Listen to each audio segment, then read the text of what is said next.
বিপ্লব মানে জীবন দেওয়া, বসে থাকা নয়। সে কোনো দিন আসবে না রে, করো যদি ভয়। বিপ্লব মানে জীবন দেওয়া, বসে থাকা নয়। সে কোনো দিন আসবে না রে, করো যদি ভয়। আসবে বিজয়, রক্ত আর জীবনের বিনিময়। ঠিক কিনা বলেন? আসবে বিজয়, রক্ত আর জীবনের বিনিময়। বিপ্লব মানে জীবন দেওয়া, বসে থাকা নয়। সে কোনো দিন আসবে না রে, করো যদি ভয়। বিপ্লব মানে জীবন দেওয়া, বসে থাকা নয়। সে কোনো দিন আসবে না রে, করো যদি ভয়। লড়াইয়ের ওই ময়দানেতে যেতে তোমাকে হবে, প্রয়োজনে সব রক্তটুকু জমিনেই ঢেলে দেবে। জোরে বলেন ঠিক না বেঠিক? লড়াইয়ের ওই ময়দানেতে যেতে তোমাকে হবে, প্রয়োজনে সব রক্তটুকু জমিনেই ঢেলে দেবে। তবুও তোমায় লড়তেই হবে, মানিবে না পরাজয়। তবুও তোমায় লড়তেই হবে, মানিবে না পরাজয়। বিপ্লব মানে জীবন দেওয়া, বসে থাকা নয়। সে কোনো দিন আসবে না রে, করো যদি ভয়। বিপ্লব মানে জীবন দেওয়া, বসে থাকা নয়। সে কোনো দিন আসবে না রে, করো যদি ভয়। শাসনের নামে কেউ বা পিছছে মেহনতি জনতারে, ইমানের উপর আঘাত ওরা আনিছে ভারে বারে। জোরে বলেন ঠিক না বেঠিক? শাসনের নামে কেউ বা পিছছে মেহনতি জনতারে, ইমানের উপর আঘাত ওরা আনিছে বারে বারে। ওদের করতে নাস্তানাবুদ হতে হবে নির্ভয়। ওদের করতে নাস্তানাবুদ হতে হবে নির্ভয়। বিপ্লব মানে জীবন দেওয়া, বসে থাকা নয়। সে কোনো দিন আসবে না রে, করো যদি ভয়। বিপ্লব মানে জীবন দেওয়া, বসে থাকা নয়। সে কোনো দিন আসবে না রে, করো যদি ভয়। ধর্মকে আজ পুঁজি করিয়া গাল ভরা বলি দিয়ে, কত যে ছবি খুশিতে মাতাল হাতিয়া তোফা পেয়ে। ধর্মকে আজ পুঁজি করিয়া গাল ভরা বলি দিয়ে, কত যে ছবি খুশিতে মাতাল হাতিয়া তোফা পেয়ে। ভণ্ডামির সব শিকড় তুলে সত্যের আনো জয়। ভণ্ডামির সব শিকড় তুলে সত্যের আনো জয়। বিপ্লব মানে জীবন দেওয়া, বসে থাকা নয়। সে কোনো দিন আসবে না রে, করো যদি ভয়। বিপ্লব মানে জীবন দেওয়া, বসে থাকা নয়। সে কোনো দিন আসবে না রে, করো যদি ভয়। নারায়ে তাকবীর, নারায়ে তাকবীর।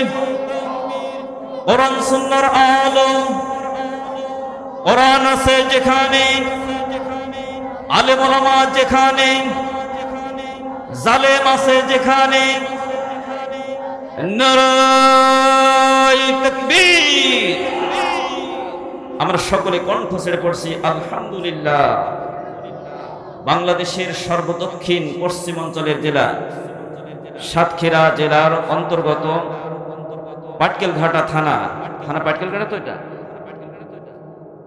বড়কাশীপুর রহমতিয়া এতিমখানার উদ্যোগে মাদ্রাসার চত্বরে আয়োজিত মহাবিশ্বের মহাবিশ্বয় ঐতিহ্যবাহী তাফসীরুল কোরআন মাহফিলের সন্ধ্যা থেকে শুরু করে অদ্যাবধি পর্যন্ত দ্বিতীয় অধিবেশনের সম্মানিত সভাপতি, এই জনপদের কৃতি সন্তান হাজিউল হারামাইন জনাব আলহাজ শেখ মতিয়ার রহমান সাহেব, সিনিয়র সহসভাপতি বড় কাশীপুর রহমতিয়া এতিমখানা মাদ্রাসা, আতাউল্লাহু উমরাহু ওয়া বারাকাল্লাহু ফি হায়াতি। সকলে বলেন আমিন।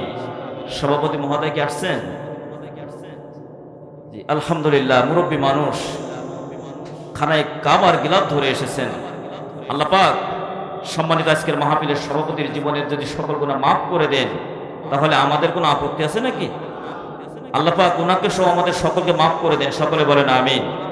আজকের মাহফিল পরিচালনা করছেন বিশিষ্ট আলেম দ্বীন জনাব হযরত মাওলানা মুসলিম উদ্দিন খান সাহেব, আতাউল্লাহু উমরাহু ওয়া বারাকাল্লাহু ফি হায়াতি। আজকের এই মাহফিলের সম্মানিত প্রধান আলোচক, বিশিষ্ট আলেম দ্বীন, বাংলাদেশের উত্তরাঞ্চলের জেলা বগুড়া থেকে আগত বন্ধুবর হযরত মাওলানা কারি সিয়াম হুসাইন বাস্তববাদী বগুড়া। আমার পূর্বে তেজস্বী কণ্ঠে যোগ এবং সময়োপযোগী কথা বলেছেন।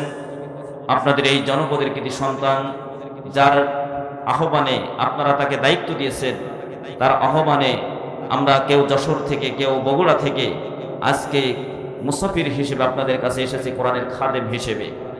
আমরা যে আসলাম, আমাদের প্রিয় বন্ধুবর মাওলানা মাহমুদুল হাসান জিহাদি ভাই, তিনি আহ্বান জানিয়েছেন, দাওয়াত করেছেন এবং দীর্ঘ সময় যে তিনি কথা বললেন, চমৎকার কথা বলছিলেন। আরও যদি সময় পেতেন তাহলে আরও ভালো কথা তিনি উপহার দিতে পারতেন। তিনি যতগুলো কথা বলেছেন আমাদের সকলকে যেন আল্লাহ পাক আমল করা তৌফিক দান করেন, সকলে বলেন আমিন।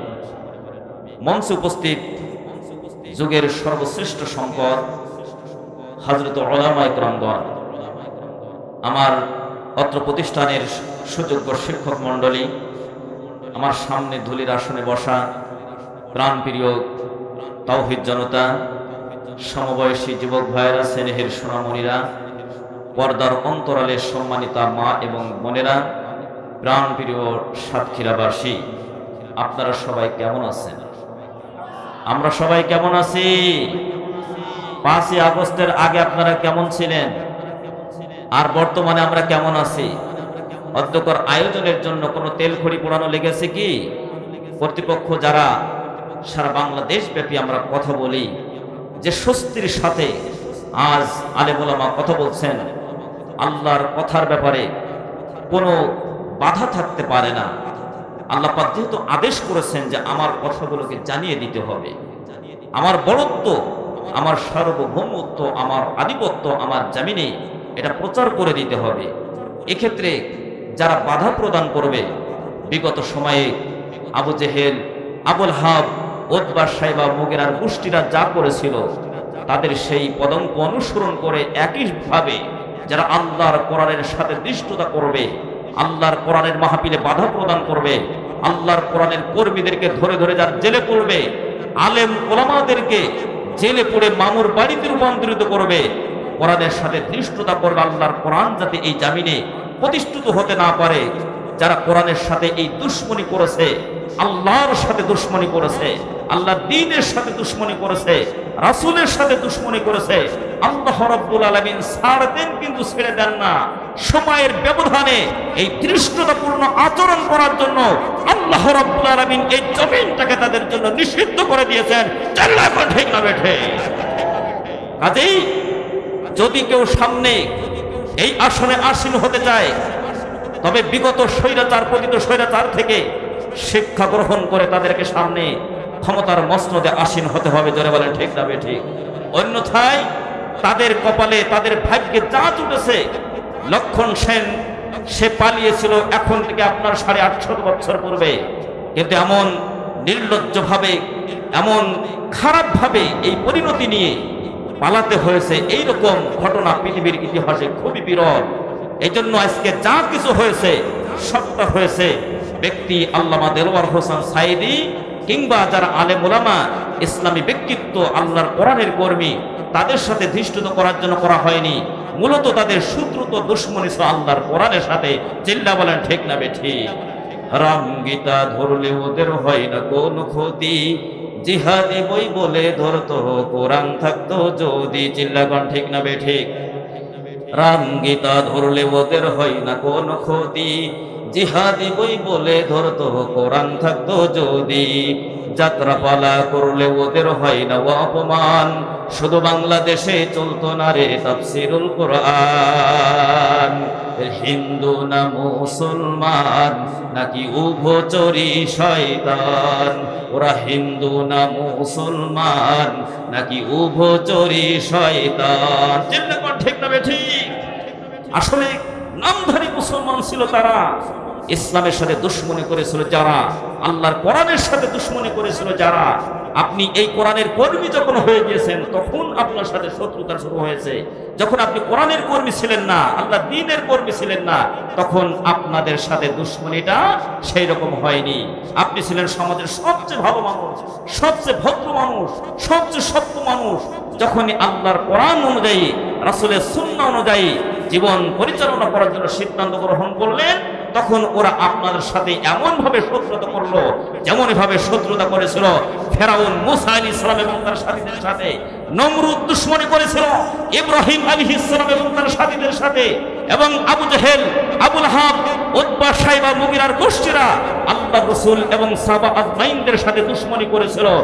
আজ নবীজি বিদায়ের ১৫০০ বছর পরে এসে তারা একইভাবে আল্লাহর কোরআনের কর্মীদের সাথে দুশমনী করেছে। চিন্তা ঠিক না বেঠি?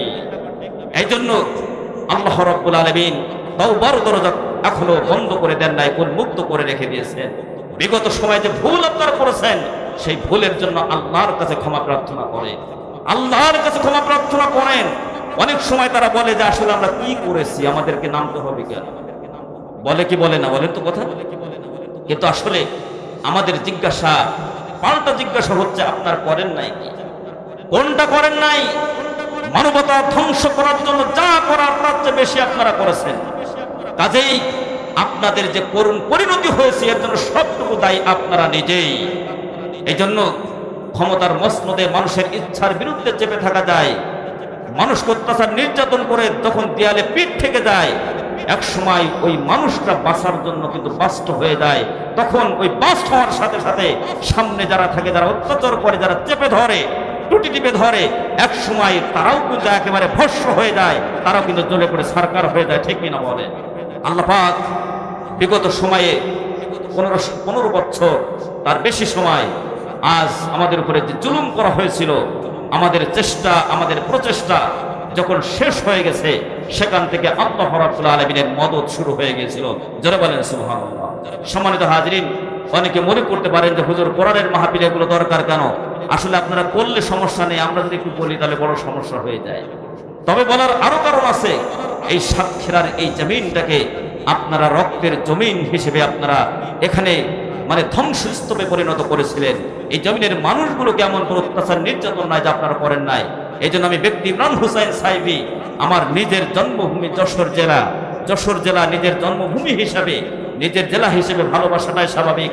তারপরে বাংলাদেশের একেবারে টেকনাফ থেকে তেতুলিয়া, রূপসা থেকে পাথুরিয়া, সুন্দরবন থেকে বান্দরবন পর্যন্ত এই যে 56,000 বর্গ মাইলের এই যে ছোট্ট একটি ভূখণ্ড, এই ভূখণ্ডের মধ্যে 8টি বিভাগ আছে, 64টি জেলা আছে। এই 64টি জেলার মধ্যে সবচেয়ে বেশি পছন্দের এবং মহব্বতের জেলা হচ্ছে সাতক্ষীরা জেলা। জোরে বলেন আলহামদুলিল্লাহ। কারণ কি? কারণ হচ্ছে শুধুমাত্র আল্লাহর কোরআনের সাথে এই মানুষের যে সম্পর্ক, এবং এই কোরআনের সাথে টিকে থাকার জন্য তাদের যে ত্যাগ, তাদের যে স্যাক্রিফাইস, তাদের যে কুরবানি, এই বাংলাদেশ যতদিন থাকবে বাংলাদেশের ইতিহাসে স্বর্ণ অক্ষরে লেখা রাখবে। যারা বলেন সুবহানাল্লাহ।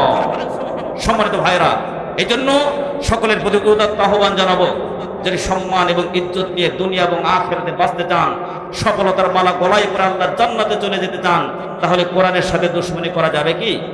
জোরে বলেন যাবে? এই কোরআনের সাথে বন্ধুত্ব করতে হবে। জোরে বলেন ঠিক না বেঠিক? এ কথা মোল্লার না আল্লাহ? আদেশটা কার?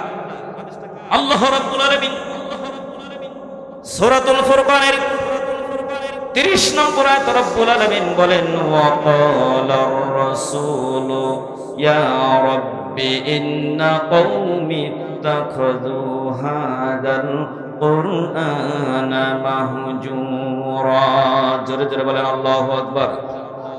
আল্লাহ রাব্বুল আলামিন বলেন, কাল কিয়ামতের কঠিন ময়দানে আমার নবী সেদিন আল্লাহ পাক, আমি আল্লাহ পাক আমার সামনে সেদিন অভিযোগ করবে, মামলা করবে। সে অভিযোগ করবে, রব্বুল আলামিন এই কোরআনুল কারীম আমি রেখে এসেছিলাম, আমি যখন পৃথিবীর মাঝ থেকে চলে এসেছিলাম ঘোষণা করেছিলাম যে লাম তারাকতুম ফিকুম আমরাইন লান তাদিল্লু মা তামাসসাকতুম বিহিমা কিতাবাল্লাহি ওয়া সুন্নাতি রাসূল। আল্লাহর নবী ঘোষণা করেছিলেন, তোমরা দুইটা জিনিসকে যদি শক্তভাবে আঁকড়ে ধরতে পারো তাহলে তোমরা কখনো পথভ্রষ্ট হবে না, তোমরা কখনো গুমরাহির মধ্যে তোমরা নিমজ্জিত হবে না। সেই দুইটা জিনিসের মধ্যে 1 নম্বর হচ্ছে মহাগ্রন্থ কোরআনুল কারীম। জোরে বলেন সুবহানাল্লাহ। আর 2 নম্বর হচ্ছে আমাদের কলিজার চেয়ে, আমাদের জানের চেয়ে সবচেয়ে বেশি ভালোবাসি যাকে, তিনি হলেন মুহাম্মদ রাসূলুল্লাহ সাল্লাল্লাহু আলাইহি ওয়াসাল্লাম সুন্নাহ বা আদর্শ। জোরে বলেন সুবহানাল্লাহ।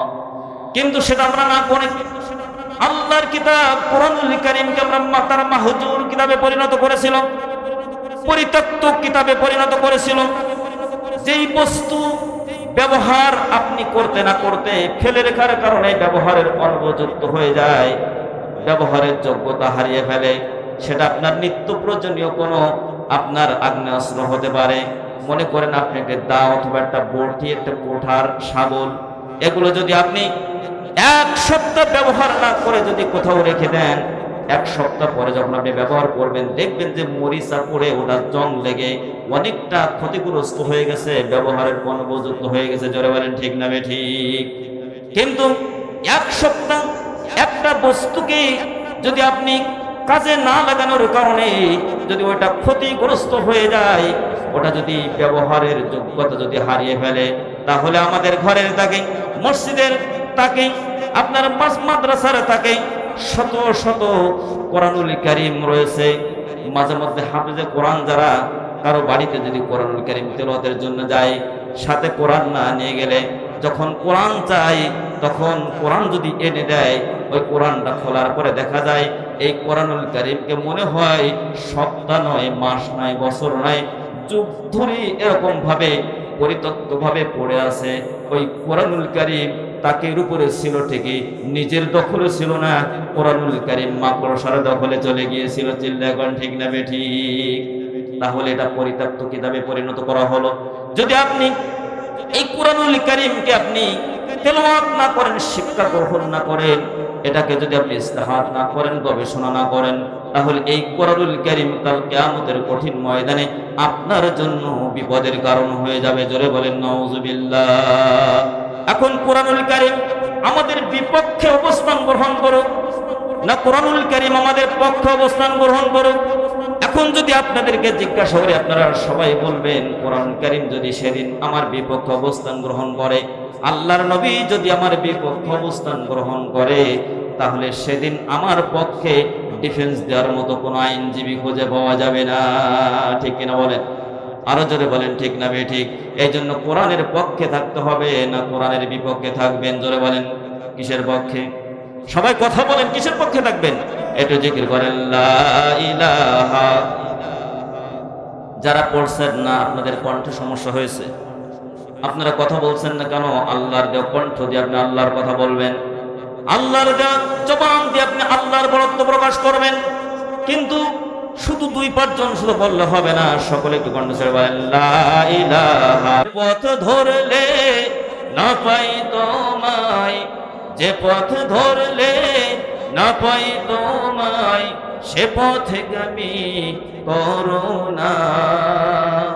ইনিল হুকমু ইল্লা লিল্লাহ, লা ইলাহা ইল্লাল্লাহ, জোরে লা ইলাহা, লা ইলাহা ইল্লাল্লাহ, মুহাম্মাদুর রাসূলুল্লাহ সাল্লাল্লাহু আলাইহি ওয়াসাল্লাম। সকলে জোরে বলি সাল্লাল্লাহু আলাইহি ওয়াসাল্লাম। সম্মানিত ভাই বন্ধুগণ, আল্লাহর কালাম আল্লাহ রাব্বুল আলামিন যথাযথভাবে তেলাওয়াতের জন্য বলেছেন। নসিহত যখন করতে হবে আল্লাহর কোরআন দ্বারাই করতে হবে। আবার যখন কোন সমাজ, অধপতিত সমাজকে যখন আপনি সুন্দর এবং সত্যের দিকে আপনি আহ্বান জানাবেন, কোন মানুষকে যখন আপনি সত্যের দিকে আহ্বান জানাবেন, নসিহত করবেন, আল্লাহ রাব্বুল আলামিন বলেন নবীজি, তখন আপনি আল্লাহর কোরআন দ্বারাই আপনি নসিহত করবেন। ফাযাক্কির বিল কুরআনি মান ইয়াখাফু ওয়াঈদ। জোরে জোরে বলেন আল্লাহু আকবার। আল্লাহ রাব্বুল আলামিন বলেন, আপনি যখন নসিহত করবেন, আপনি নসিহত যখন করবেন, তখন আপনি বিল কোরআন, কোরআন দ্বারাই করবেন। আল্লাহর কোরআন দ্বারা যখন নসিহত করা হবে, যেই মানুষটাকে বলা হবে, ওই মানুষটার দিলের মধ্যে ভয় ঢুকে দিবেন। একজন বলেন তো তিনি কে? আল্লাহ রাব্বুল আলামিন বলেন, যখন কোরআনুল কারীমের তেলাওয়াত হবে, কোরআনুল কারীমের আলোচনা হবে, তখন শয়তান তোমাদের সাথে দুশমনি করে তোমাদেরকে ময়দান থেকে দূরীভূত করবে। বাড়ি থেকে মাহফিল শোনার জন্য তোমরা এসেছিলে ঠিকই, কিন্তু দোকান এবং বাজার ঘাটে তোমাদেরকে শয়তান অক্টোপাসের মধ্যে তোমাদেরকে জড়িয়ে নিল, শয়তানি কাজে তোমাদেরকে লিপ্ত করলো। মাহফিলের এত সুন্দর প্যান্ডেল তোমাদের জন্য তৈরি হলো, ওয়া নাযালাত আলাইহিমুস সাকিনা, এই প্যান্ডেলের নিচেই যারা বসবে আল্লাহর পক্ষ থেকে তাদের জন্য রব্বুল আলামিন সাকিনা, তার পক্ষ থেকে দয়া করুণা আল্লাহ রব্বুল আলামিন বর্ষণ করবেন। কিন্তু সেটা না করে এখান থেকে তোমরা দূরীভূত হয়ে যাওয়ার জন্য চেষ্টা করবে। শয়তানের কদম অনুসরণ করা যাবে না। তুমি যদি বুঝতে পারো শয়তান তোমাকে অসহসা দিচ্ছে, ক্ষতিগ্রস্ত করার চেষ্টা করছে, তখন শয়তানকে তো লাথি মারা তোমার জন্য সহজ হয়ে যাবে, ঠিক কিনা বলেন? এই জন্য আল্লাহ পাক বলছেন, যখন এমন দুর্বলতা প্রকাশ পাবে তখন তুমি বুঝে নিও শয়তান তোমাকে কুমন্ত্রণা দিচ্ছে, শয়তান তোমাকে ওয়াসওয়াসা দিচ্ছে, আল্লাহর কোরআনের সংস্পর্শে তোমাকে থাকতে দিতে চায় না। এই জন্য শয়তান যাতে ওয়াসওয়াসা না দিতে পারে, কালামুল্লাহ হাকিম বক্তব্যের শুরুতে, তেলাওয়াতের শুরুতে তোমরা বিতাড়িত মারদুদ শয়তানের ওয়াসওয়াসা থেকে আল্লাহ পাকের কাছে পানা চেয়ে নাও। এই আদেশ ডিরেকশন মোল্লার না আল্লাহর। যারা বলেন কার?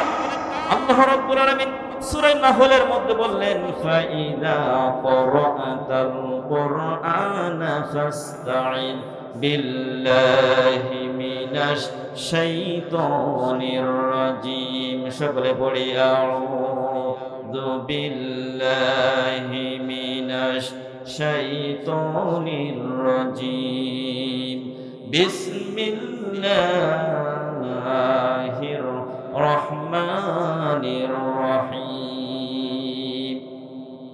আলিফ লাম মিম, আহাসিবান নাসু আইয়ুতরাকু আইয়াকুলু আমান্না ওয়া হুম লা ইফতানুন, ওয়ালাকাদ ফাতান্নাল্লাযীনা মিন ক্বাবলিহিম ফালায়া'লামান্নাল্লাহুল্লাযীনা সাদাকু ওয়া লায়া'লামান্নাল কাযিবিন। জোরে জোরে বলেন আল্লাহু আকবার। সকলে বলেন আল্লাহু আকবার। আল্লাহ রাব্বুল আলামিন কালামুল্লাহ হাকিমে 114টি সূরা দান করেছেন। বলে তো কয়টি সূরা আছে? সূরা ফাতিহা যদি 1 নম্বর হয় তাহলে 114 নম্বর আছে সূরাতুন নাস। এই সূরাতুন নাস এবং সূরা ফাতিহা এর মাঝখানে আল্লাহ পাক যা দিয়েছেন মাস ইনাফ হয়ে গেছে, যথেষ্ট হয়ে গেছে। এই পৃথিবীতে নতুন কোন বুদ্ধিজীবী, কোন কবি, কোন সাহিত্যিক, কোন দার্শনিক নতুন ভাবে পৃথিবীতে আগমন করবে আর তার জন্য নতুন কোন কিতাব রচনা করতে হবে, আল্লাহ রাব্বুল আলামিন এই কিতাবের মধ্যে এমন কিছু অবশিষ্ট রাখেন নাই। জোরে বলেন সুবহানাল্লাহ। ওয়া নাযালনা আলাইকাল কিতাবা তিবয়ানাল লিকুল্লি শাই। আল্লাহ রাব্বুল আলামিন বলেন, হে নবী, সকল বিষয় সংবলিত একটি কিতাব মহাগ্রন্থ কোরআন কারীম আমি আল্লাহ পাক আপনার উপরে নাজিল করেছি। এর মধ্যে সুস্পষ্ট ব্যাখ্যা সহ এটা রহমত, এটা হেদায়াত, তাদের জন্য হেদায়াত, তাদের জন্য রহমত, তাদের জন্য বুশরা, সুসংবাদ, যারা নাকি আত্মসমর্পণ করেছে। যারা বলেন সুবহানাল্লাহ। সম্মানিত হাজিরিন, এই 114টি সূরার মধ্যে আপনার 29 নম্বর সূরা সূরাতুল আনকাবুত। এই সূরা আনকাবুতের প্রথম 3টি আয়াত কারীমা আপনাদের খিদমতে আলোচনার সূচনায় তেলাওয়াত করেছি।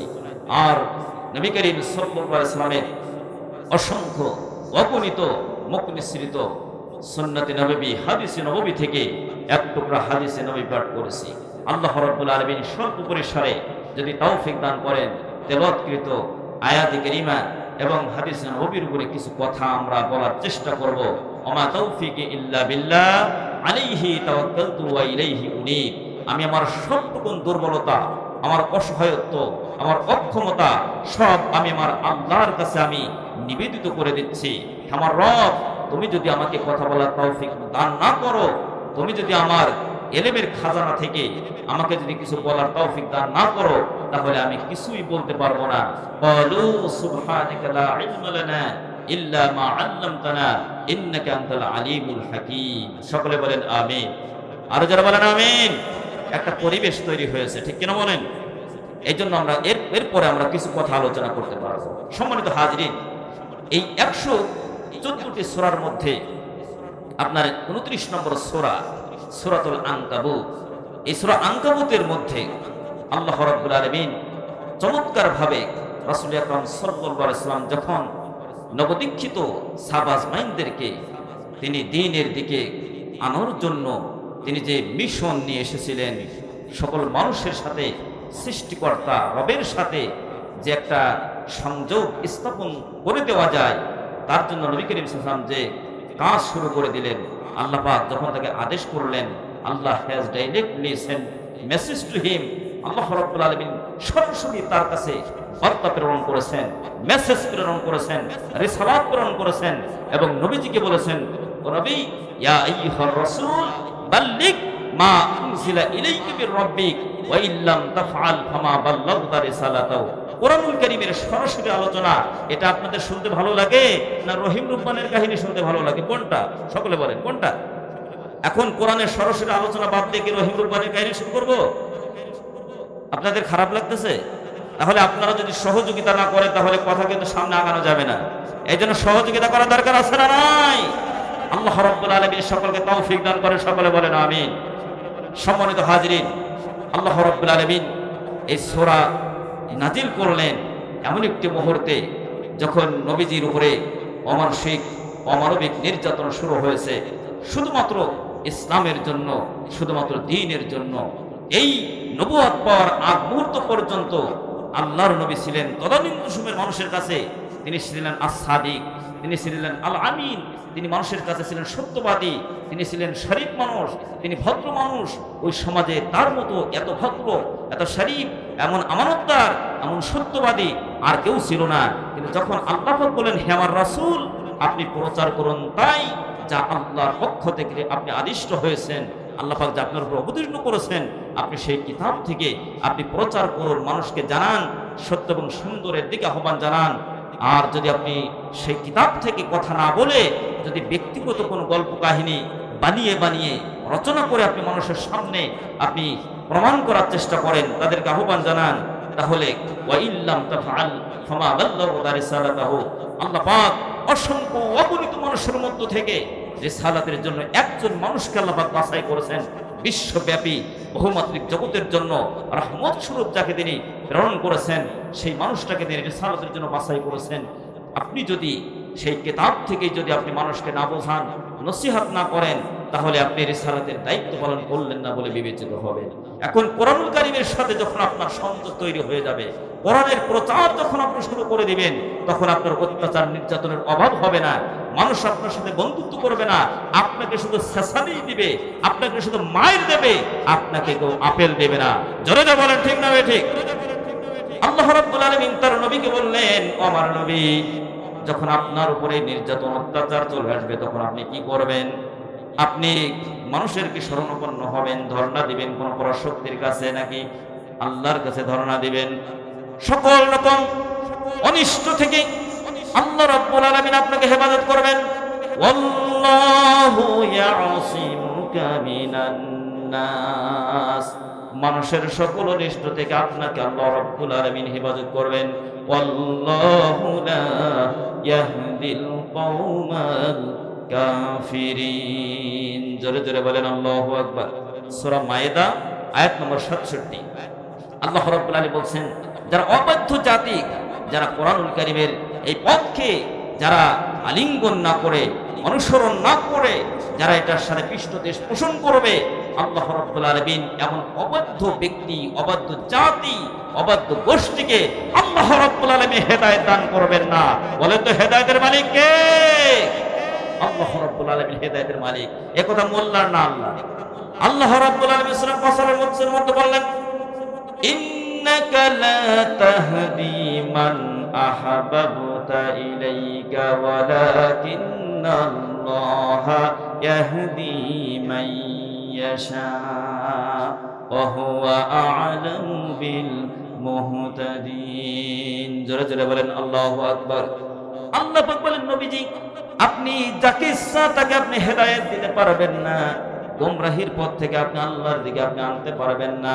হেদায়েতের মালিক কে, হেদায়েত পাবে এটা আল্লাহ রাব্বুল আলামিন ভালো জানেন। হেদায়েত আপনার হাতে দেওয়া হয় না, হেদায়েতের মালিক একমাত্র আল্লাহ রাব্বুল আলামিন। আর ওয়া হুয়া আ'লামু বিল মুহতাদিন, কে হেদায়েত গ্রহণ করবে, কে হেদায়েতের মুহতাজ, এটা কেউ জানে না, একমাত্র জানেন একজন। বলেন তো তিনি কে? সম্মানিত হাজিরিন, আল্লাহ রাব্বুল আলামিন নবীজি যখন সিদ্ধান্ত অনুযায়ী আল্লাহ পাকের ডিরেকশন অনুযায়ী তিনি কাজ শুরু করে দিলেন, নবীজির উপরে প্রথমে কিন্তু নির্যাতন আসে নাই, প্রথমে কিন্তু সাহাবা আজমাইনদের উপরে নির্যাতন এসেছে, ঠিক কিনা বলেন? প্রথমে কিন্তু নেতাদের উপরে অত্যাচার আসে না। যদি কর্মীদেরকে আপনার নিবৃত্ত করা যায় তাহলে নেতা পর্যন্ত যাওয়া লাগে না। এই জন্য যুগে যুগে আবু জেহেল যারা, এবং আবু জেহেল বিদায়ের ১৫০০ বছর পরে এসে যারা নব্য আবু জেহেল, তাদের কিন্তু ওই একই আদর্শ। ওরা প্রথমে নেতাদেরকে ধরে নাই, প্রথমে কিন্তু নেতাদেরকে মারে নাই, প্রথমে কর্মীদেরকে মেরেছে, কর্মীদের নামে হামলা মামলা করেছে, কর্মীদের ব্যবসা প্রতিষ্ঠানগুলো ধ্বংস করে দিয়েছে। এরপরে চাকরি বাকরি লেনদেন পরিবারগুলোকে একেবারে বিপর্যস্ত করে দিয়েছে, ফসল ফলাদির ক্ষতি করেছে। এরপরেও যখন আল্লাহর কোরআনের কর্মীদেরকে বিন্দু পরিমাণ আল্লাহর রাস্তা থেকে, দ্বীনের রাস্তা থেকে যখন সরানো সম্ভব হয় নাই, তখন কিন্তু আল্লাহর নবীর গায়ে হাত তুলেছিল। একটু জোরে বলা যাবে কি ঠিক না বেঠিক? আমার ভাই বন্ধুগণ, এই জন্য আল্লাহ রাব্বুল আলামিন চমৎকার ভাবে বললেন, আহাসিবান নাসু আইয়ুতরাকু আইয়াকুলু আমান্না ওয়া হুম লা ইফতানুন। জোরে জোরে বলেন আল্লাহু আকবার। আল্লাহ পাক সূরা আনকাবুতের প্রথমে আলিফ লাম মিম হরফে মুকাত্তাআত আয়াতে মুতাশাবিহাতের অন্তর্ভুক্ত আয়াত দিলেন। এটার মানা ওমা ইয়ালামু তাওয়িলাহু ইল্লাল্লাহ, এটা কেউ জানে না। বলেন তো জানেন কে? এর জন্য আপনি যদি প্ল্যান পরিকল্পনা আপনি আঁকতে পারেন তাহলে ওইটাই হচ্ছে প্রকৃত স্বপ্ন। জোরে বলেন ঠিক না বেঠিক? কিন্তু আমরা বাস্তবে আমরা স্বপ্ন দেখি না, আমরা কিন্তু ঘুমিয়ে ঘুমিয়ে স্বপ্ন দেখি, ঠিক না? আমরা ঘুমিয়ে ঘুমিয়ে স্বপ্ন দেখি, এই জন্য ওইটাকে স্বপ্ন বলা যায় না। ওই ঘুমানোর মধ্যে যে স্বপ্ন আপনি দেখবেন, যখন ঘুম শেষ হয়ে যাবে তখন উঠে দেখবেন যে এতক্ষণ তো ছিলাম আমি চতুর্থ আসমানে, কিন্তু এখন তো দেখতেছি আমার খাটের মধ্যে আমি গোতাগতি করতেছি, ঠিক কিনা বলেন? সম্মানিত হাজরিন, এই জন্য ওই স্বপ্ন দেখা যাবে না যে স্বপ্নের কোনো মূল্যায়ন নেই। ঘুমের মধ্যে একরকম, ঘুমানোর পরে কিছুই না, একবার নাথিং। ওই স্বপ্ন নয়, এমন স্বপ্ন আমাদেরকে দেখতে হবে যেই স্বপ্ন দেখলে আমরা আল্লাহর এই জমিনে আল্লাহর রাজ আমরা কায়েম করতে পারবো। আল্লাহর কোরআনুল কারীমকে আমরা সংবিধান হিসাবে, আমরা কনস্টিটিউশন হিসেবে এটাকে আমরা তৈরির জন্য সেই ধরনের সাপোর্ট আমরা দিতে পারবো। আমরা পার্লামেন্টে আমরা নিজেরা যেতে চাই না, ক্ষমতার কোনো মোহ আমাদের নাই, আমরা ক্ষমতায় যেতে চাই না, আমরা মূলত আল্লাহর কোরআনকে ক্ষমতায় পাঠাতে চাই, ঠিক কিনা বলেন? আল্লাহর কোরআন যদি ক্ষমতায় যায় তাহলে এই দেশের সর্বশ্রেণীর মানুষ, সব ধর্ম বর্ণ নির্বিশেষে সকলের জন্য এই দিন, এই জমিনটা একেবারে নিরাপদ হবে। কেমন নিরাপদ হবে? মায়ের কোলে শিশু যেভাবে নিরাপদ থাকে, ইসলামী অনুশাসন, ইসলামী শাসন ব্যবস্থা যে সমাজে, যে রাষ্ট্র কায়েম থাকে, সেই রাষ্ট্রে একজন মুসলমান যে সুবিধা ভোগ করে, একজন অমুসলিম হয়েও কিন্তু সেই সুবিধা ভোগ করে। যারা বলেন ঠিক না বেঠিক? বিগত সময়ে যারা ফ্যাসিস্ট এবং যারা ফ্যাসিজম যারা এই সমাজে চালু করেছিল, মানবতাকে ধ্বংস করেছিল, অমুসলিমদেরকে এই বিষয়গুলোকে বোঝানো হয়েছে যে যদি ওই ইমানদার মুসলমান আলেমরা যদি পার্লামেন্টে যায় তাহলে তোমাদের চারাবাটি উঠে যাবে, দাদা বাবুদের দেশে তোমাদের চলে যাওয়া লাগবে। কিন্তু সময়ের ব্যবধানে আল্লাহ রাব্বুল আলামিন প্রমাণ করে দিয়েছেন যে আসলে দাদা বাবুদের দেশে কারা যায় এবং আসলে কাদের কাছে অমুসলিমরা নিরাপদ, এটা প্রমাণিত হয়ে গেছে। এখন ওই ধরনের ওই পচা কথা, বাসি কথা বলে আলেমদেরকে থামানোর যে নোংরা রাজনীতি বাংলাদেশে চালু হয়েছিল, ওই নোংরামি করে আর যাই হোক এই দেশের 18 কোটি জনতাকে আর বোঝানো যাবে না। যারা ঠিক না বেঠে? এই জন্য আমাদের প্রত্যেকে এক একজনকে আল্লাহর কোরআনের কর্মী হয়ে যেতে হবে এবং আল্লাহর দ্বীন প্রতিষ্ঠার জন্য আমাদের সকলকে অতন্ত্র প্রহরীর ভূমিকা আমাদের পালন করতে হবে। আল্লাহ রাব্বুল আলামিন সকলকে তৌফিক দান করেন। সকলে বলেন আমিন। আরো যারা বলেন আমিন। আমার ভাই বন্ধুগণ, আল্লাহ রাব্বুল আলামিন বলেন, আহাসিবান নাসু আইয়ুতরাকু আইয়াকুলু আমান্না ওয়া হুম লা ইফতানুন। মানুষেরা মনে করে যে আমরা ঈমান এনেছি, এই কথা বলবে আর তাদেরকে জান্নাতে প্রবেশ করানো হবে। ওয়া হুম লা ইফতানুন, অথচ তাদেরকে পরীক্ষা করা হবে না। এটাকে আল্লাহর কথা, মানুষের ধ্যান ধারণা যেটা আল্লাহ রাব্বুল আলামিন সেটাই কিন্তু তুলে ধরেছেন, ঠিক কিনা বলেন? আল্লাহ পাক তুলে ধরেছেন। আমরা যে ঘুমিয়ে ঘুমিয়ে যে স্বপ্ন দেখে এবং জান্নাতে কোনাকুনি চলে যেতে চাই, আল্লাহ রাব্বুল আলামিন সেইটা আমাদেরকে স্মরণ করে দিয়ে বলছেন যে আসলে এইভাবে চিন্তা করে বসে থাকলে হবে না। যদি জান্নাতে যেতে চাও তাহলে ঈমানের দাবিতে ওই ঈমানের ক্লাসে তোমাদেরকে অবশ্যই ভর্তি হওয়া লাগবে, লেখাপড়া করা লাগবে। ঈমানের দাবিতে তোমাদের উত্তীর্ণ হয়ে তারপরে আল্লাহ পাকের জান্নাতে যেতে হবে। জোরে বলেন সুবহানাল্লাহ। এখন আপনারা বলেন রব্বুল আলামিন ঈমানের দাবিতে শুধু পরীক্ষা কি শুধু আমাদের উপরে হবে, নাকি আমাদের পূর্বে যারা পৃথিবীতে এসেছিলেন তাদের উপরেও পরীক্ষা নেওয়া হয়েছিল? আল্লাহ রাব্বুল আলামিন বলেন ওয়ালা ক্বাদ ফাতান্নাল্লাযীনা মিন ক্বাবলিহিম ফালা ইয়া'লামান্নাল্লাহুল্লাযীনা সাদাকু ওয়ালা ইয়া'লামান্নাল কাযিবিন। জোরে জোরে বলেন আল্লাহু আকবার। আর জোরে বলেন আল্লাহু আকবার। আল্লাহ রাব্বুল আলামিন বলেন শুধু তোমাদের উপরে পরীক্ষা বিষয় যেমন নয়, তোমাদের পূর্বে এই পৃথিবীতে যারা আগমন করেছিল তাদের উপরেও আমি আল্লাহ পাক পরীক্ষা নিয়েছিলাম। পরীক্ষা তো এই জন্য নেব যে তোমরা ঈমানের দাবিতে কে সত্যবাদী আর কে মিথ্যাবাদী, এই দুইটা শ্রেণীর মধ্যে আল্লাহ রাব্বুল আলামিন পার্থক্য এবং পরীক্ষা নেওয়ার মধ্য দিয়ে পরিষ্কার করে দিতে চান। জোরে বলেন সুবহানাল্লাহ। তাহলে ঈমানের দাবিতে সত্যবাদী হওয়া দরকার আছে না নাই? ঈমানের দাবি যদি কোরবানি হয়, সে দাবি পূরণে আমি তৈরি থাকি যেন। ওগো দয়াময় আমার প্রভু দয়াময়, ওগো দয়াময় আমার প্রভু দয়াময়। ঈমানের দাবি সে তো বসে থাকা নয়, ঈমানের দাবি হলো কিছু বিনিময়। চিল্লাগান ঠিক না ঠিক? ঈমানের দাবি সে তো বসে থাকা নয়, ঈমানের দাবি হলো কিছু বিনিময়। সেই বিনিময় যদি কলিজার ঘাম হয়, সেই বিনিময় যদি কলিজার ঘাম হয়, সেই ঘাম দিতে আমি তৈরি থাকি যেন। সেই ঘাম দিতে আমি তৈরি থাকি যেন। ওগো দয়াময় আমার প্রভু দয়াময়, ওগো দয়াময় আমার প্রভু দয়াময়। মারহাবা কোন নাকি বাড়ি যে বলবেন? আচ্ছা, আপনাদের খারাপ লাগতেছে মনে হচ্ছে, যেভাবে বিচ্ছিন্ন বিক্ষিপ্তভাবে অনেকে বসে আছেন, এটা বেশি বেশি সুন্দর দেখাচ্ছে না। পিছনে যারা আসতেছে তার পিছনে এসে বসুক, সামনের জায়গাগুলো পূরণ করে বসার চেষ্টা করে আস্তে আস্তে। ইযা কিলা লাকুম তাফাসসাহু ফিল মাজালিসি ফাফসাহু ইয়াফসাহিল্লাহু লাকুম। যখন কোরআনুল কারীমের মাজলিস, ইলমে দ্বীনের মাজলিসে তোমাদেরকে আহ্বান করা হয়, খালি জায়গা পূরণ করো, সামনে এগিয়ে বসো। জি, চমৎকার ভাবে আপনার এই কর্তৃপক্ষ থেকে আহ্বান জানানো হয়েছে। অবশ্য আমি শুরু করেছি, এই জন্য ওনারা আমাকে সহযোগিতা করলেন, আলহামদুলিল্লাহ।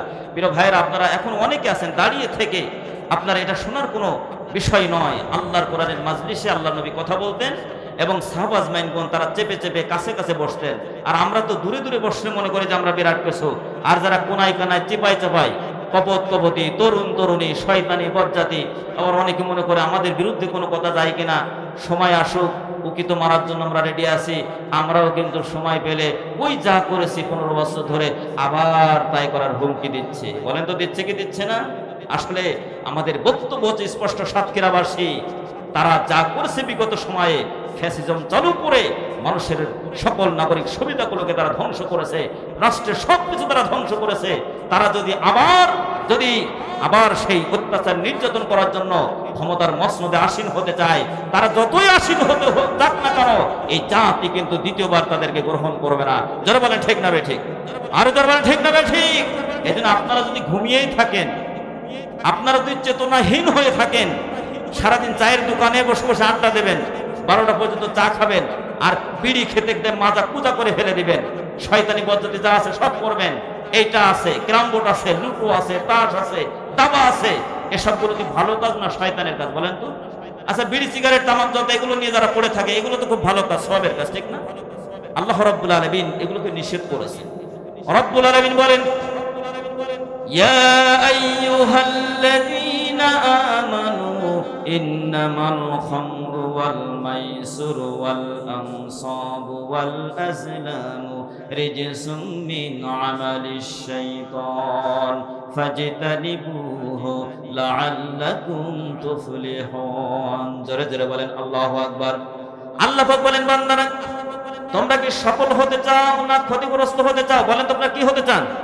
কথা বলেন না কেন? আমার যে কষ্ট আপনাদের বেশি হচ্ছে বোঝা যাচ্ছে। রমজান মাস চলে এসেছে, সারাদিন রোজা রেখেছেন, ইফতারি করার সুযোগ পান নাই। আপনাদের মানসিকতা, সাতক্ষীরার মানুষ ইমানের বলিয়ানে, তারা বলিয়ান, তাদের কথা আমরা দূর থেকে আমরা শুনি। ইসলামের পক্ষে, কোরআনের পক্ষে তাদের স্যাক্রিফাইস, এই যে কথাগুলো বলছি, ইমানকে আরো প্রজ্বলিত করার জন্য কথা বলছি, এক্ষেত্রে আপনাদের সহযোগিতার প্রয়োজন আছে না? প্রয়োজন আছে কিনা? তাহলে যারা একেবারে আড়াই মনে বস্তার মতো, আমি ঘেমে যাচ্ছি আর আপনি মুখ টুক বেঁধে কায়দা করে বসে আছেন, এগুলো কেন? মুসলমানরা এইভাবে থাকবে না। আপনি ঘুমায় থাকেন, আপনি ঘুমায় থাকেন, আপনি ঘুম থেকে উঠে দেখবেন যে আপনার মাতৃভূমি, আপনার জমি, আপনার ঘর বাড়ি সব ইসরায়েল হয়ে গেছে, ফিলিস্তিন হয়ে গেছে। যারা বলে ঠিক না ঠিক, তা আপনি ঘুমায় থাকেন। ঘুমায় থাকা যাবে কি? ইসলামের পক্ষে আমাদের সোচ্চার হতে হবে। যারা বলেন ঠিক না ঠিক। আমাদের কর্তৃপক্ষের মধ্যে থেকে বলছেন, হুজুর ইসলামের কথা বলবেন, দ্বীনের কথা বলবেন, কোনো ভয় নাই। আমাদের ফ্যাসিস্ট যারা চালু করেছে, বিগত সময় আমরা ভয় পেয়ে আল্লাহর কথা বলি নাই। আর এখন বাংলাদেশের সেই আপনার 54 বছর যে স্বাধীনতা অর্জন করেছে, 47 আমরা স্বাধীন হয়েছে একবার, এরপরে আমরা 52 ভাষা আন্দোলন আমি দেখি নাই, আপনারা দেখেছেন। এরপর 69 গণ অভ্যুত্থান দেখেছেন, চূড়ান্তভাবে আপনারা 71 বিজয় দেখেছেন। কিন্তু আসলে বিজয় অর্জনের জন্য এই দেশের একবার বৃদ্ধ থেকে শুরু করে একবার তরুণ যুবকরা পর্যন্ত তাদের বুকের তাজা রক্ত ঢেলে দিয়ে তারা শক্তির কাছে, বিরাট শক্তির কাছ থেকে মায়ের ভূমিকে তারা ছিনিয়ে এনেছিল।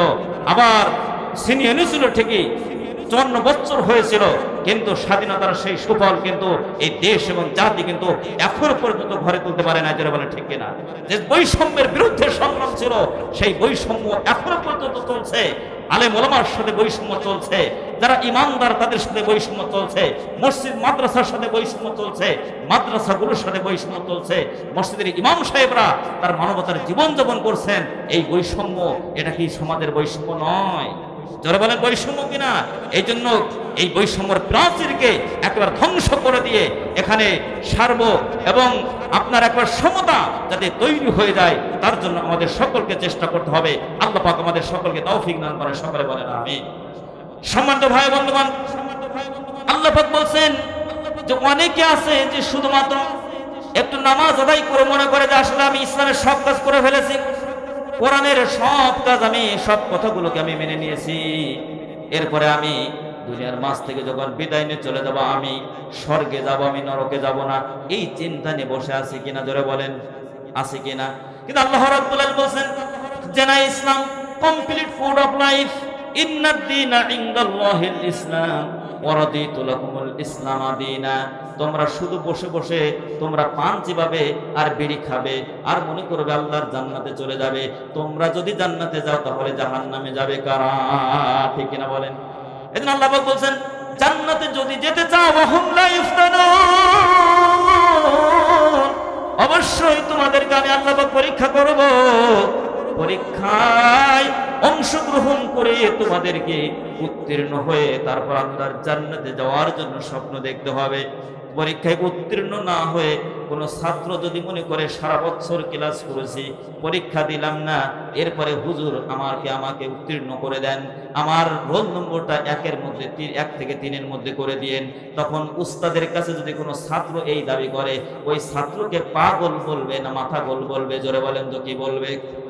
যে ছাত্র পরীক্ষাই দিল না, আপনি সারা বছর ক্লাসে উপস্থিত থাকেন কিন্তু পরীক্ষার সময় অংশগ্রহণ করলেন না, আপনি উত্তীর্ণ হতে চাচ্ছেন, আবার বলছেন যে রোল নম্বর 1 থেকে 3 মধ্যে করে দিয়েন।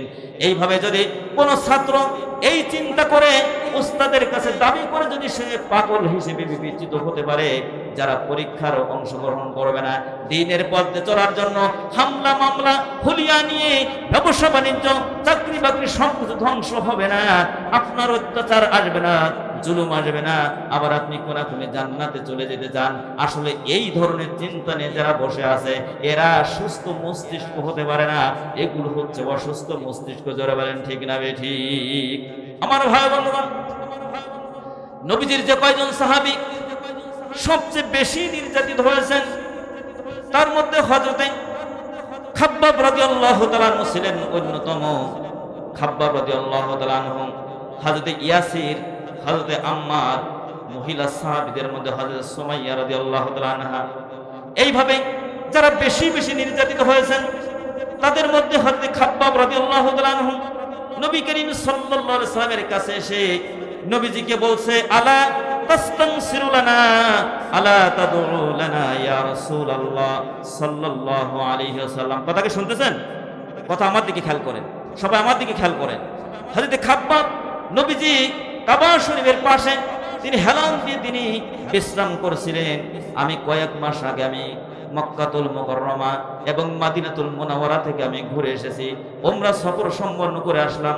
কোরআনুল কারীম থেকে এতদিন যা কিছু পড়েছি সেগুলো বাস্তবে সচক্ষে সেগুলো দেখে দেখে এসেছি। আগে ওয়াজ করতে যে যত মজা পেয়েছি, যত টেস্ট পেয়েছি, এখন বর্তমানে তার চেয়ে কয়েক গুণ বেশি মজা পাই, যেহেতু কোরআনুল কারীম নাজিলের জায়গাগুলোকে আল্লাহ রাব্বুল আলামিন চর্মচোখ দ্বারা সচক্ষে দেখার তৌফিক দান করেছেন। সকলে বলেন আলহামদুলিল্লাহ। আমি দোয়া করেছি এবং সেখানে বলে এসেছিলাম যে যারা আল্লাহর কোরআনের এই মাহফিল সারা বাংলাদেশ ব্যাপী, আমি এই কোরআনুল কারীমের এই মাহফিলে আমার নির্ভীক পথ চলা, যেখানে যাব আমি মানুষদের জন্য দোয়া করব। এবং ওইখানে বলে এসেছিলাম যারা আমার কথা শুনবে, যারা আমাকে সম্মান করবে, যারা আমাকে ভালোবাসবে, এই দোয়ার মধ্যে আমি তাদেরকে আমি অংশ স্থাপন করে নিব। সম্মানিত হাজিরিন, কাবা শরীফের পাশে আল্লাহর নবী আরাম ফরমাচ্ছেন। সচক্ষে যখন দেখলাম আবেগ আপ্লুত হয়ে গেলাম। আল্লাহর ঘর কাবাটা আমাদের আবেগের জায়গা, অনুভূতির জায়গা।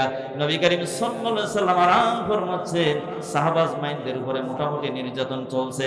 এমন সময় হযরত খাব্বাব নবীজির কাছে যেয়ে বলেন, ইয়া রাসূলুল্লাহ আলা তাস্তানসিরু লানা, আলা তাদউ লানা ইয়া রাসূলুল্লাহ, হে আল্লাহর রাসূল, আমাদের জন্য আপনি কি আল্লাহর কাছে দোয়া করবেন না? আমরা তো মায়ের খেয়ে খেয়ে শেষ হয়ে গেলাম। কথা শুনতেছেন? বিগত সময় কিন্তু আপনাদের এই আর যে আপনাদের আবেদন কিন্তু এরকমই ছিল যে আসলে কিভাবে এই ফ্যাসিস্ট কিভাবে বিদায় নেবে। ভোটের প্রয়োজন হয় না, সমর্থনের প্রয়োজন হয় না, এরা অটোভাবে প্রশাসনের কাদের উপরে ভর করে এরা একবার অটোভাবে কিয়ামত পর্যন্ত ক্ষমতায় থাকতে চায়। ওরা টার্গেট দেয় 41 সাল। আল্লাহ রাব্বুল আলামিন দামান ছেলেদেরকে আল্লাহ পাক বললেন, বুড়াদের দিয়ে কাজ হবে না। আর আমি এই যে শক্তিগুলো ইসলামের বিরোধী এবং আল্লাহ এবং রাসূল দ্রোহী যে শক্তিগুলো, এদেরকে থামানোর জন্য, দমন করার জন্য এই শক্তিশালী বড় বড় সংগঠন, বড় বড় ব্যক্তিত্বদেরকে আমি ব্যবহার করব না। ইসলামের ইতিহাস এটা বলে না। আমি নমরুদকে যেভাবে মেরেছি ঠুনকো একটা ছোট্ট জিনিস দ্বারা, ফেরাউনকে মেরেছি আমি ছোট্ট জিনিস দ্বারা, অনুরূপভাবে এই যুগের ফেরাউনকে আমি বড় কোনো ব্যক্তি দ্বারা বিদায় করব না, ছোট্ট ছোট্ট মাসুম বাচ্চাদেরকে দ্বারা এদের বিদায় করবো। জোরে বলেন ঠিক কিনা? ইসলামের ইতিহাস তো এটাই বলছে। সম্মানিত ভাই বন্ধুগণ, এখন নবী করিম সাল্লাল্লাহু আলাইহি ওয়াসাল্লাম তাকে যখন সাহাবী প্রশ্ন করলেন, ইয়া রাসূলুল্লাহ, কি অপরাধ আমরা করেছি? ঈমান গ্রহণ করেছি, এটাই হচ্ছে আমাদের অপরাধ। ওগো নবীজি, আপনি আল্লাহর কাছে আমাদের জন্য একটু দোয়া করেন যে আল্লাহ পাক যেন আমাদের সাহায্য করেন, আমাদেরকে আল্লাহ পাক বিজয় দান করেন। কথা কি শুনতেছেন? আমার ভাই বন্ধুগণ, আল্লাহর নবী উঠে বসলেন। হযরত জিবরিল আমিন আসলেন, কোরআনুল কারীমের একখানা সোনালী আয়াত তিনি নিয়ে আসলেন এবং নবীজিকে হযরত জিবরিল আমিন বললেন এবং বললেন, ওগো নবীজি, আপনি খাব্বাবের মাধ্যমে সারা পৃথিবীতে যত ইসলামী আন্দোলনের কর্মী যারা আছে, যারা আল্লাহর কোরআনের কর্মী আছে, তাদেরকে আপনি শুনিয়ে দেন। আম হাসিবতুম আন তাদখুলুল জান্নাতা ওয়ালাম্মা ইয়াতিকুম মাসালুল লাযীনা খালাউ মিন ক্বাবলিকুম মাসাতুহুমুল বা'সাউ ওয়াদ-দাররাউ ওয়া যুলজিলু হাত্তা ইয়াকুলার রাসূলু ওয়াল্লাযীনা আমানু মা'আহু মাতা নাসরুল্লাহ। আলা ইন্না নাসরাল্লাহি করিব। জোরে বলেন আল্লাহু আকবার। আল্লাহ পাক বলেন, নবীজি আপনি শুনিয়ে দেন, আপনার সাহাবী খাব্বাবকে শুনিয়ে দেন, যারা নির্যাতিত, যারা নিষ্পেষিত তাদেরকে আপনি শুনিয়ে দেন, সারা বিশ্বের যারা নির্যাতিত মানুষ তাদেরকে আপনি শুনিয়ে দেন, তোমরা কি মনে করেছো যে তোমাদেরকে এমনি তোমরা জান্নাত পেয়ে যাবে? আম হাসিবতুম আন তাদখুলুল জান্নাহ, তোমরা কি মনে করেছো যে তোমরা এমনিতেই তোমরা জান্নাত পেয়ে যাবে? ঈমান এনেছি এই কথা বললাম, ওই যে আইয়াকুলু আমান্না, ঈমান এনেছি এই কথা বলবে আর তোমাদেরকে জান্নাত দেওয়া হবে, অহুম লা ইফতানুন, পরীক্ষা করা হবে না। অথচ তোমাদের পূর্বে যারা এই ঈমানের পথে জীবন পরিচালনা করেছে, নবীদের অনুসৃত রাস্তায় দ্বীনের পথে যারা জীবন পরিচালনা করেছেন, কিতাব অনুসরণ যারা করেছে, নবীদের সাথী সঙ্গী যারা ছিল, তাদের উপরে অত্যাচার নির্যাতনের স্টিম রোলার এমন ভাবে চালানো হয়েছিল, তারা অত্যাচারে অতিষ্ঠ হয়ে বাচ্চা শিশুদের মতো তারা ডুকরে ডুকরে তারা কেঁদে উঠেছে, সহ্য করতে পারে নাই। এক পর্যায়ে তাদের মনের অজান্তে তাদের জবান থেকে বেরিয়ে এসেছে, মাতা নাসরুল্লাহ, ও আল্লাহ কবে আসবে তোমার বিজয়? জোরে বলেন আল্লাহু আকবার। কবে আসবে তোমার বিজয়? আল্লাহর নবীকে আল্লাহ পাক জানিয়ে দিলেন, নবী আপনি জানিয়ে দেন, আলা ইন্না নাসরাল্লাহি করিব। ওগো নবীজি বেশি সময় বাকি নাই, অত্যাচার চলতেছে, যখন সীমা অতিক্রম হয়ে যাবে, মানুষের চেষ্টা যেখানে শেষ হয়ে যাবে, আমি আল্লাহ পাকের মদদ সেখান থেকে শুরু হয়ে যাবে। ও নবী আর বেশি দেরি নয়, আল্লাহর বিজয় অতি নিকটে চলে এসেছে। সুবহানাল্লাহ। আমার ভাই বন্ধুগণ, এই জন্য আমরা কোরআন থেকে পড়েছি, আমরা জেনেছি, কিন্তু বাস্তবে 24 সালে আমরা বৈষম্য বিরোধী ছাত্র আন্দোলনের দামাল ছেলেরা খেয়াল করেন আমার দিকে, তারা নিজেদের জীবনকে বাজি রেখে তারা সব কিছুকে উপেক্ষা করে এই দেশের স্বাধীনতা যাতে নতুন ভাবে অর্জিত হয়, মানুষ যাতে বৈষম্যের শিকার হয়ে দিনের পরে দিন, বছরের পরে বছর ধরে যাতে অত্যাচারের নির্যাতনের স্টিম রোলার তাদের উপরে চালানো হবে, এইভাবে তো হতে পারে না। এই জন্য এই দেশের মানুষের নির্যাতিত নিষ্পেষিত মানুষের অধিকার আদায়ের জন্য তারা নিজেদের বুককে তারা চেপিয়ে দিলেন, পেতে দিলেন। আবু সাঈদ মুখ ধরা শাহাদাতের নজরানা তারা পেশ করলেন। আমি যখন জামালপুর হয়ে রংপুর হয়ে আমি তাফসীর মাহফিলের জন্য যখন লালমনিরহাট হয়ে আমি কুড়িগ্রাম যখন আমি গেলাম কয়েকদিন আগে, যখন রংপুর থেকে আমি দেখলাম আপনার রোকেয়া ইউনিভার্সিটির একেবারে সেই সামনে যেখানে আবু সাঈদ চত্বর, ওখানে আবু সাঈদ যেখানে বুক চেতিয়ে সে স্বৈরাচারের বিপক্ষে জীবনকেও মোটেও পরোয়া করে নাই, স্বৈরাচারের গুলির সামনে বুককে চেতিয়ে দিয়েছিল। আর স্বৈরাচারের সে পদলেহনকারী এই শয়তান বদমাইশ এই পুলিশ দিকগুলো এমন ভাবে তার বুকটাকে ঝাঁঝরা করে দিল, শহীদ করে দিল। আবু সাঈদ তুমি আমাদের জন্য স্মরণীয় বরণ হয়ে গেলে। যেহেতু আমার হাতে সময় কম ছিল, মনে চাচ্ছিল যে আমি ওখানে গাড়ি থেকে নেমে যাই, যেহেতু লালমনিরহাট হতে অনেক দুর্গম পথ, সেখানে যে আমাকে আলোচনা করতে হবে রাত 10টার সময় আলোচনা, কিন্তু তার আগে আমার একটু দেরি হয়ে গেছে। কিন্তু দোয়া করে গেলাম, আবু সাঈদ তুমি আমাদের স্বপ্ন, তুমি আমাদের আকাঙ্ক্ষা। জোরে বলেন ঠিক না বেঠিক?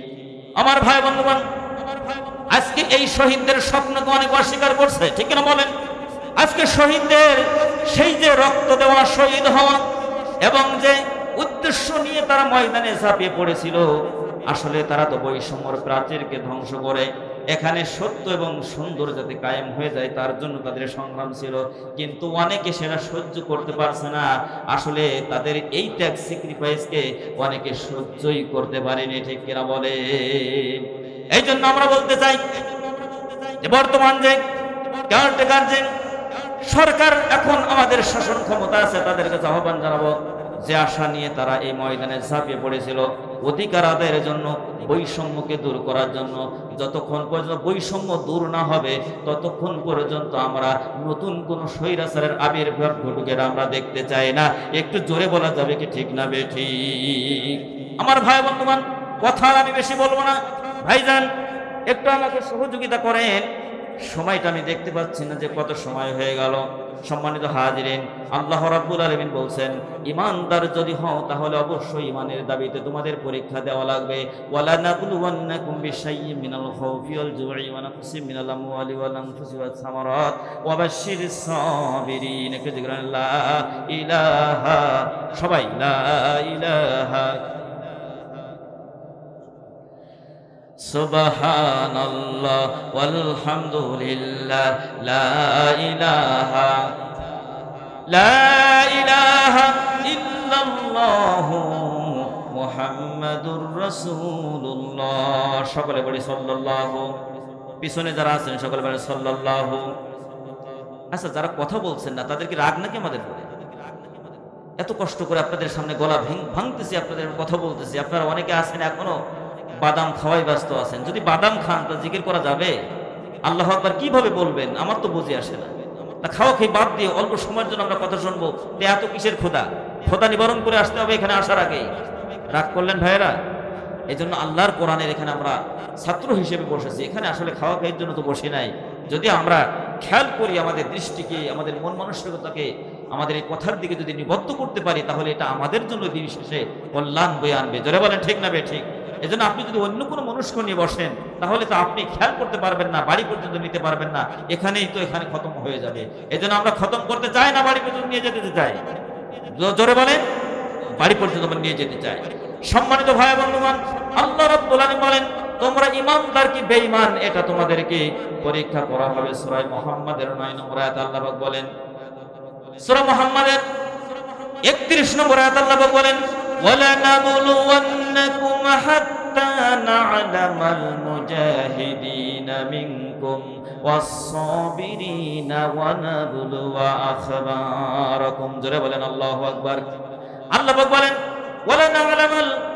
وَلَنَبْلُوَنَّكُمْ حَتَّى نَعْلَمَ الْمُجَاهِدِينَ। আল্লাহ পাক বলেন, আমি তোমাদেরকে অবশ্যই পরীক্ষা করব বা আমি জেনে নেব যে তোমাদের মধ্যে কারা এমন আছে যারা এই ইমানের দাবিতে, ইমান এবং ইসলাম হেফাজতের জন্য কারা সংগ্রাম করলো, সংগ্রাম করতে যে অত্যাচার নির্যাতনের শিকার হলো, আর এই অত্যাচার নির্যাতনের যখন শিকার হয়ে যাবে এই ক্ষেত্রে কারা ধৈর্য ধারণ করলো, কারা ধৈর্য ধারণ করলো, আর কারা আল্লাহর রাস্তায় সংগ্রামকে তারা অব্যাহত রাখলো। আল্লাহ রাব্বুল আলামিন বিষয়গুলোকে স্পষ্ট করে নিতে চান। জোরে জোরে বলেন সুবহানাল্লাহ। আল্লাহ রাব্বুল আলামিন সূরা আলী ইমরানের 142 নম্বর আয়াতে আল্লাহ পাক বললেন, পরীক্ষা নিব, পরীক্ষা ছাড়া কেউ উত্তীর্ণ সেদিন হতে পারবে না। সম্মানিত হাজিরিন, এই জন্য ইমানের দাবিতে ইসলামের হেফাজতে আল্লাহর ঘর, মসজিদ, মাদ্রাসা, ইয়াতীমদের দিকে খেয়াল করে যদি আমরা আপনাদেরকে অল্প সময়ের জন্য একটু পরীক্ষা নেই, এই পরীক্ষা দিতে কে কে রাজি আছেন একটু হাত তুলে দেখান। লিল্লাহি তাকবীর। একটু দেখেন তো কারা কারা হাত তুলে নাই? একটু দানি ভাই খেলে টাকাটাকি করেন, একটু হাত নাড়ান। লিল্লাহি তাকবীর, লিল্লাহি তাকবীর। হাত নামান। আমি খুশি হয়ে গেছি আল্লাহ পাক ফেরেশতাদের মাধ্যমে আপনাদেরকে ক্যামেরা বন্দী করেছেন, যে আপনারা বলেছেন যে ইমান হেফাজতের জন্য, ইসলামের জন্য, মসজিদ মাদ্রাসার জন্য আমাদের যদি কোনো পরীক্ষা দিতে হয় আমরা পরীক্ষা দেব। এখন বড় ধরনের কোনো পরীক্ষায় আপনাদেরকে আমি ফেলতে চাচ্ছি না। যে কথাগুলো বলেছে এটা আপনার চলার পথের জন্য, অবশ্যই ওই পরীক্ষা আপনি উত্তীর্ণ হওয়ার জন্য আপনি চেষ্টা করবেন। তবে এখন পরীক্ষা হবে মাদ্রাসার জন্য, এখন পরীক্ষা হবে মসজিদের জন্য। আল্লাহ রাব্বুল আলামিন বলেন, যাদের মধ্যে 5টা বৈশিষ্ট্য বিদ্যমান থাকবে আমি আল্লাহ রাব্বুল আলামিন, দেখেন আশেপাশ থেকে যেন কেউ উঠে না যায়। যদি কেউ উঠে যায় পাশে যিনি থাকবেন তাকে জবাবদিহি করা লাগবে। যদি শরীয়তের কোনো ওজর ছাড়া কেউ উঠে যায় তাহলে সেটা সহ্য করা হবে না। আপনি লুঙ্গিটা ধরে একেবারে টান মেরে বসিয়ে দিবেন।